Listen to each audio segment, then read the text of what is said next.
s'astiquer en regardant des gens faire l'amour, sachant que dans la vraie vie, tu ne le ferais pas, et faire ça tout seul dans ta chambre, tard le soir, à l'abri des regards, on nous a fait croire que c'était quelque chose qui était acceptable.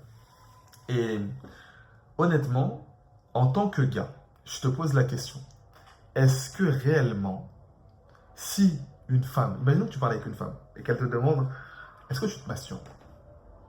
Est-ce que tu serais fier de lui répondre oui? Je connais aucun gars. Et si tu es le gars, si tu es le genre de gars qui serait fier de répondre oui à cette question, t'as rien à faire là, en fait. T'es fou, t'es fou, t'es fou. Tu vois, voilà, je prends ma take, t'es fou. T'es fou. Qu'est-ce que tu veux que je te dise? T'es fou. Si t'es fier de répondre oui. Il y a des personnes qui peuvent le faire et ne pas en être fiers. C'est ok. On est tous passés par là. Moi-même, je suis passé par là. Mais dire oui, je suis fier à ça, genre oui, fièrement, je pense qu'il y a qu'un gars qui est fou pour répondre ça à une femme. Imaginons que la femme t'attire, elle te pose la question, tu lui réponds ça. Est-ce que tu penses qu'elle aura plus d'attirance pour toi si tu lui réponds ça? Non. Et bien évidemment, là, je parle des femmes parce que ça va être quelque chose qui va être parlant pour la plupart d'entre vous, mais on ne le fait pas pour elles, on le fait pour nous et pour notre image envers nous-mêmes, ce qui va nous rendre fiers et ce qui va nous permettre d'en attirer beaucoup plus par la même occasion. Parce que, effet ricochet, quand tu prends une bonne décision, bah, il y a plein d'autres bonnes décisions que tu vas prendre par la suite qui vont t'apporter plein d'autres bons résultats.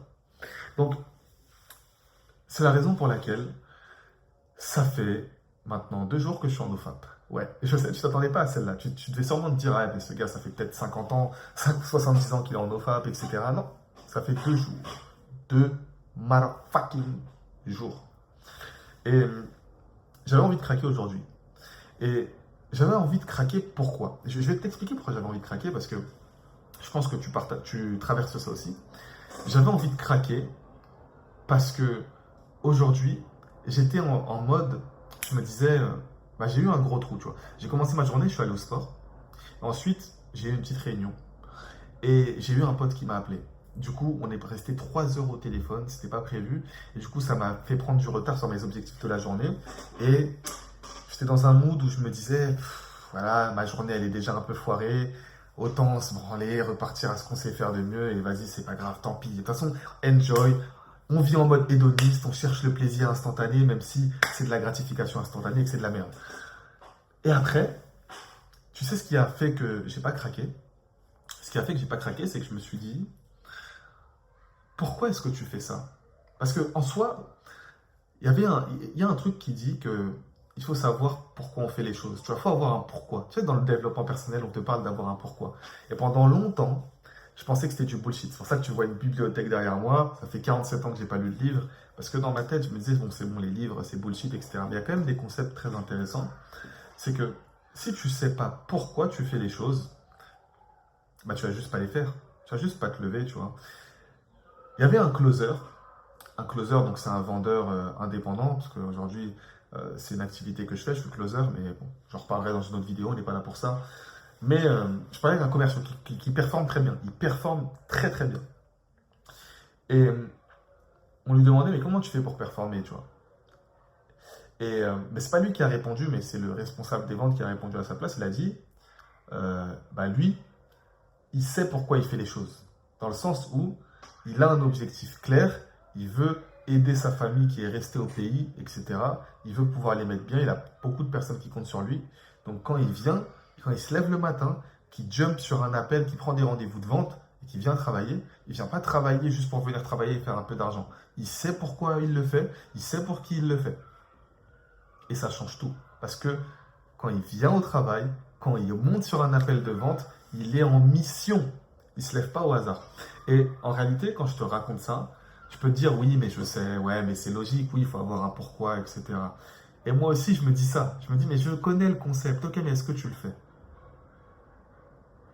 Est-ce que tu sais pourquoi tu fais les choses? Est-ce que tu sais pourquoi tu as envie, je sais pas, d'avoir un beau corps, pourquoi tu as envie d'être musclé, pourquoi tu as envie de bien parler, pourquoi tu as envie de faire de l'argent. Est-ce que tu sais profondément pourquoi tu le fais? Et peut-être que tu sais pourquoi tu le fais, ou pourquoi tu aimerais le faire, mais tu le fais quand même pas. Et dans ce cas-là, c'est que la raison, n'est pas assez forte. En vrai, il n'y a pas 10 000 solutions. Tu sais, la raison, des fois, il ne faut pas se mentir. Et c'est OK. Tu as le droit d'avoir une raison qui n'est pas assez forte. Aujourd'hui, le but, c'est que tu vives une vie qui est alignée avec ce que toi tu recherches. Aujourd'hui, il y a beaucoup de personnes qui essayent de se calquer sur ce qu'ils voient. Oh, tout le monde a des Rolex, etc.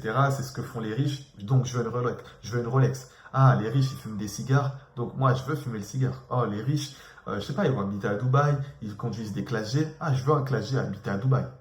Ouais, mais ça, c'est une vision qu'on t'a vendue, c'est du marketing. C'est comme quand tu regardes Netflix, tu regardes Narcos, qui est une série qui se déroule en Colombie, qui retrace l'histoire de Pablo Escobar sur Netflix, et tu te dis, ah ouais, la Colombie, c'est un pays trop dangereux, etc. C'est des narcotrafiquants. Bah, si tu penses ça, t'es con, tu vois. Parce que tu te laisses avoir par de la propagande qu'on te glisse sous forme de série. Tu vois. Et quand tu veux ressembler à des personnes qui ont des classes G, qui s'habillent en Loropiana et qui habitent à Dubaï, bah t'es con aussi, parce que c'est de la propagande et tu as envie de ressembler à des personnes sous prétexte que tu as vu des vidéos qui t'ont un petit peu inspiré. Mais tu es quand même victime de la propagande. Tu n'es pas plus intelligent que le gars qui regarde une série Netflix et qui croit qu'en Colombie, tout le monde est un narcotrafiquant. Tu es pareil que ce gars parce que tu es victime d'une propagande. Bref, je me suis un peu égaré. Tout ça pour dire que, quoi qu'il en soit, le nofap, il faut le faire et il faut savoir pourquoi tu le fais. Déjà, il faut le faire pourquoi? Parce que c'est la honte. C'est la honte et comment avoir confiance en toi quand tu fais un truc qui est de la honte, tu vois. En fait, déjà, tu peux pas avoir confiance en toi si tu as honte de ce que tu fais. C'est logique, non? En fait, c'est logique, mais tu peux pas avoir confiance en toi si tu as honte de ce que tu fais. Donc, tu devrais le faire, tu vois. Et je pense que tout homme devrait le faire. Parce que si tu avais le choix entre décider de... Si tu avais le choix, si tu pouvais euh, ne jamais l'avoir fait, et donc tu serais jamais accro à ça, et continuer d'être accro à ça, qu'est-ce que tu choisirais? Si tu pouvais être le gars qui peut décider de ne jamais le faire, est-ce que tu choisirais d'être le gars qui le fait tout le temps? D'avoir cette addiction-là? Si tu pouvais ne plus avoir cette addiction, est-ce que tu déciderais de ne plus l'avoir ou est-ce que tu déciderais de la garder? Tu déciderais de ne plus l'avoir. Pourquoi? Parce que rien que... En fait, dis-toi un truc. Imaginons que tu es un loser. T'es un loser. Si tu es un loser, bah, au moins sur ça, tu vois, au moins sur ça, dis-toi que si tu maîtrises ça, tu es meilleur que 99% des gens. Tu fais un truc que 99% des gens ne sont pas capables de faire si tu maîtrises ça. Est-ce que tu comprends? C'est même les entrepreneurs que tu vois qui sont à Dubaï, qui font du cash, etc., ils n'arrivent pas à maîtriser ça. Ils n'arrivent pas, c'est extrêmement dur, tu vois. Aujourd'hui, souvent, les gens pensent que faire de l'argent, c'est le plus dur. C'est pas le plus dur. Parce qu'il y a des gens qui font de l'argent, ils ont un corps de merde, et ils n'auront jamais un bon corps de leur vie, parce que les efforts qu'il faut faire pour avoir un bon physique, c'est compliqué. C'est compliqué, aussi compliqué que le business. Voire même des fois plus, parce que c'est ingrat. Tu vois, le business, au bout d'un moment, tu peux le déléguer, etc., le business, etc., et ça va tourner. Tu vois, si tu as fait le passage à l'action nécessaire, tu peux déléguer, ça va tourner, mettre en place des SOP, etc., ça va tourner. Mais le corps, c'est toute ta vie. Tu dois être ce gars-là. En fait, le corps, tu peux pas l'avoir si tu n'es pas le gars qui est discipliné. Ton corps, il reflète tes décisions. Tu vois. Et tu peux pas déléguer d'aller à la salle. Tu es dans ton corps, tu es avec toi-même. Donc, tu peux pas le déléguer. Donc, ton corps reflète en quelque sorte la discipline que tu as. C'est pour ça que beaucoup de personnes ont du mal à avoir un bon corps sur le long terme. Tu vois. Il y a des gens qui ont des shapes bien sur quelques mois, mais qui reprennent très vite du poids. Peut-être que toi-même, ça t'est arrivé. Tu as perdu du poids, tu t'es senti fier et après, tu as repris le poids rapidement. Moi, je sais que ma copine, ça lui est énormément arrivé. Elle a perdu du poids, elle me dit, ouais, j'ai perdu du poids, je suis toute contente, mais elle le reprend très vite. Pourquoi? Parce que ça demande d'être une nouvelle personne. Et si tu n'incarnes pas cette nouvelle identité du go muscu qui prend soin de lui et tu fixes pas cette identité, bah en fait, tu vas juste être un gros qui est un peu maigri. Or, toi, ce que tu dois devenir, c'est un gars fit, un gars qui prend soin de lui. Et un gars qui prend soin de lui, il n'est pas gros. Parce qu'il fait les actions au quotidien pour justement prendre soin de lui et ne jamais se laisser aller au point de devenir gros. C'est logique, mais beaucoup de personnes ne le comprennent pas. Sur ce, dernière chose que je pourrais te dire, c'est tu dois faire du nofap. Bon, je l'ai dit, c'est la honte, etc. Deuxième chose qui devrait te motiver à faire du nofap, c'est que imaginons que tu as un raté dans ta vie. Si au moins tu arrives à faire ça, tu surpasses 99% des gens. Tu contrôles quelque chose en toi que 99% des hommes n'arrivent pas à contrôler. Et ça va te rendre tellement beaucoup plus fier de toi que ça va te pousser après. Enfin, ça va grandement te faciliter tes autres choses que tu vas mettre en place par la suite, que ce soit le sport, le business, les relations hommes-femmes, ça va te faciliter. Je dis pas encore une fois que ça va tout changer, parce que souvent les gens ils pensent que c'est une pilule magique, que tu vas le faire et que tu vas, boum, avoir une aura, qu'elles vont être attirées comme ça. Ça, moi je pense qu'il y a une part de vérité, mais que c'est bullshit, tu vois. Si tu penses que ça va tout changer, non, c'est un tout qui va faire que tu vas y arriver. Mais ça va aider, ça c'est sûr et certain.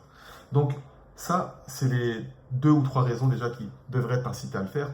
La quatrième raison qui devrait t'inciter à le faire, c'est que garde cette énergie en fait. Garde cette énergie, tu vois. Je sais, c'est bateau, tout le monde dit ça. Ouais, il faut garder l'énergie. Garde cette motherfucking énergie en toi. Parce que dans tous les cas, tu en as besoin si tu es pauvre, si tu n'as pas un beau corps. Enfin, si tu es là, c'est que tu te manques des trucs dans tous les cas. Donc, tu as besoin de cette énergie pour faire des trucs. Donc, garde-la en toi. Maintenant que je t'ai donné les raisons pour lesquelles tu devrais le faire, je vais te donner quelques tips. Et encore une fois, moi, je ne suis pas meilleur que toi sur ça. Tu vois, j'essaye de travailler au maximum sur ça. Mais je pense avoir trouvé le cheat code. Et dans tous les cas, si tu suis la chaîne, tu vas très vite te rendre compte que je vais y arriver. Pourquoi? Parce que j'ai trouvé le cheat code et parce que je vais appliquer ce que je vais te dire là, aujourd'hui. Donc, le cheat code, c'est de savoir pourquoi tu fais les choses. Pourquoi tu fais les choses. Et quand tu auras envie de craquer, c'est à ce moment-là que tu devras te rappeler pourquoi tu fais les choses et te le répéter. Ok, je pourrais me laisser aller, je pourrais aller craquer, me faire plaisir, gicler comme ça et cracher mon liquide de vie juste pour mon plaisir. Mais si je le fais, je vais non seulement briser la chaîne. Ok, imaginons que tu as tenu 2, 3, 4, 5 jours. Si tu le fais, tu vas briser la chaîne, ce sera beaucoup plus dur de reprendre. Et si tu le fais, en fait, inconsciemment, tu acceptes de renoncer à ton objectif quand tu le fais.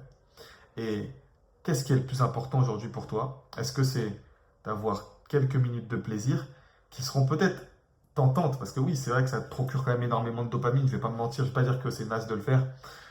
Mais bien souvent, pour la plupart d'entre vous, après l'avoir fait, vous vous sentez comme de la merde et vous regrettez de l'avoir fait. Si tu arrives à un stade où tu ne regrettes pas de l'avoir fait, quand même, après l'avoir fait, tu te dis, bon, tu regrettes peut-être pas, mais tu te dis, j'aurais pu me retenir. J'aurais pu me retenir.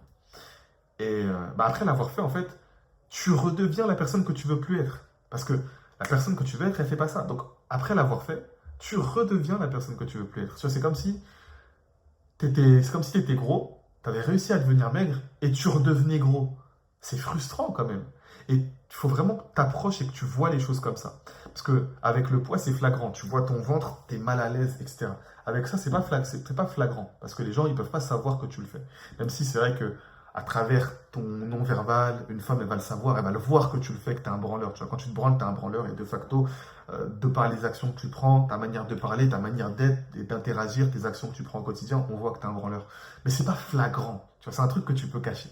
Et c'est là où c'est dangereux. Parce que si tu cachais ça, vu que tu peux le cacher, tu peux penser que tu l'as fait et que ça n'a pas eu d'impact sur toi. Mais à chaque fois que tu vas le faire, ça aura un impact sur toi parce que tu redeviendras cette ancienne personne, cette ancienne version de toi-même que tu veux plus être. Et donc, tu devras encore recommencer. Et il n'y a rien de pire quand tu es en train de poursuivre un objectif que d'être obligé de recommencer à zéro. Il n'y a rien de pire. Quand tu as fait déjà une bonne partie du trajet et qu'on te dit que tu vas recommencer à zéro, c'est compliqué. Parce que la motivation qui t'avait permis d'avancer loin, peut-être qu'aujourd'hui, tu l'as plus. Tu vois. Et donc, ça va te demander beaucoup plus de discipline de revenir au même stade auquel tu es maintenant. Donc, pose-toi la question, quand tu veux craquer, rappelle-toi à chaque fois pourquoi tu le fais.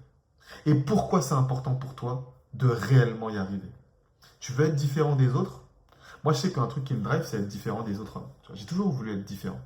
J'ai toujours voulu être le gars qui, quand j'arrive dans la pièce, on se dit, ce gars-là, il a une aura. Quand il arrive, c'est différent. Si j'accepte de craquer, là, je ne serai pas différent de vous. Tu vois. Si j'accepte de craquer, je ne serai pas différent de vous. Et du coup, je ne serai pas la personne que j'ai envie d'être. Et ça, c'est frustrant pour moi. Parce que peut-être, souvent aussi, tu peux te dire, ouais, je m'en fous. Parce qu'en fait, les causes, tu les payes plus tard. Tu vas tout payer plus tard. Mais quand tu vas le payer, ça va te faire tellement mal. Et ce sera tellement compliqué à changer que c'est ce qu'on appelle, en fait, je pense, la crise de la quarantaine. C'est quand tu te rends compte que, putain, en fait, j'ai fait de la merde toute ma vie, quoi. Ma vie, c'est de la merde. J'ai rien mis en place. J'ai toujours remis à plus tard. Et en fait, là, je réalise que bah, j'ai 40 piges et que je n'ai rien foutu, quoi. J'ai laissé passer mes plus belles années. Et je pense que c'est ça la crise de la quarantaine. Et toutes les erreurs que tu fais aujourd'hui, tu vas pas les payer, tu vois. Imaginons, tu es en régime, tu t'autorises un cheat meal, tu vas pas devenir gros parce que tu vas pas redevenir gros et reprendre 10 kilos parce que tu t'es autorisé un cheat meal. Même si c'est vrai que si tu fais un gros cheat meal, tu peux reprendre 1 kilo sur le cheat meal. Mais ça va pas non plus te faire redevenir obèse de faire un seul cheat meal. Mais par contre, ce que ça va faire, c'est que ça va te... Comment dire? Ce que ça va faire, c'est que sur le long terme, si tu continues de faire des cheat meals, bah à long terme, tu vas devenir gros, réellement. Mais ça va se faire à long terme. Et c'est là où c'est vicieux parce que c'est une mort lente. Il n'y a rien de pire qu'une mort lente. Parce que tu la sens pas. Mais à la fin, tu meurs. Et vu que tu la sens pas, à la fin, tu meurs sans pouvoir anticiper cette mort, sans pouvoir te préparer à cette mort pour l'éviter. C'est ça le danger d'une mort lente. C'est que tu la sens pas venir, mais que quand elle arrive, c'est trop tard. Or, une mort qui va être beaucoup plus frontale et rapide, bah, si un gars il vient pour te tirer dessus, t'esquives. Tu as le réflexe d'esquiver ou d'essayer de t'en sortir, tu peux faire un truc. Mais quand la mort elle est lente, tu la sens pas. Et donc tu es en train de perdre une guerre parce que t'es pas sur le front. Parce que tu n'es même pas en train d'être au courant qu'elle a lieu, la guerre. Donc approche les choses comme ça, vois les choses comme ça, parce que c'est vraiment comme ça qu'elles se passent. Et un moment viendra où tu n'auras plus la force de changer, en fait. Un moment viendra où tu n'auras plus la force de faire ces choses-là. Et ce sera dommage. Parce que certes, c'est dur, c'est pas facile, je le sais que c'est pas facile, frérot. Je le sais que c'est pas facile. Je le sais, mais si tu le fais maintenant, si tu le fais maintenant, tu seras tellement fier de toi. Tellement fier de toi. Et c'est dur, je sais, mais trouve des stratagèmes, mets-toi une claque, sors dehors, fais un truc, mais ne le fais pas. Garde ça en toi. Garde ça en toi. Et tu verras que ça t'aidera à aller de l'avant. Sur ce, il me reste encore 3 vidéos.